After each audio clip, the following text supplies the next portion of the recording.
Hi friends, computer work బ్లౌజులు వచ్చినప్పుడు ఈ విధంగా మార్కింగ్ అయితే ఇచ్చేసేయండి. కింద హాఫ్ ఇంచ్ ఖర్చుకి వదిలేస్తాం కదా, పైన కూడా అసలు ఖర్చుకి హాఫ్ ఇంచ్ అనేది పెట్టేసుకొని ఈ విధంగా స్కేల్తో మార్కింగ్ అయితే ఇచ్చేసేయండి. చూడండి, బాక్స్ టైప్లో గీసుకోవాలి. ఇప్పుడు మనం ఖర్చుకి పెట్టాం కదా, అది కూడా ఒక లైన్ అయితే గీసుకోవాలి. ఇప్పుడు ఈ నెక్ డీప్ అనేది ఎంత ఉందో కింద ఖర్చుకి అసలు ఖర్చుకి ఈ విధంగా నెక్ అనేది 6 ఇంచులు అనేది వచ్చింది. 6 ఇంచులో సగం 3 ఇంచులు, 3 ఇంచులు ఇలా మార్కింగ్ ఇచ్చేసుకోండి. షోల్డర్ ఎంత ఉందో కొలుచుకోండి.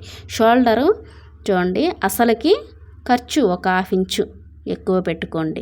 ఈ విధంగా అసలు ఖర్చుకి ప్రతి ఒక్క పాయింట్ దగ్గర ఖర్చు మాత్రం హాఫ్ ఇంచ్ పెట్టుకోవాలండి.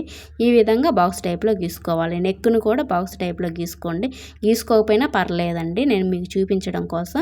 ఇప్పుడు ఆమ్ రౌండ్ అనేది 1.35 ఇంచ్ అనేది మార్కింగ్ చేసి ఇలా రౌండ్గా గీసుకోవాలి. ఈ వీడియో కనుక మీకు నచ్చినట్టయితే మన ఛానల్ సబ్స్క్రైబ్ చేయండి.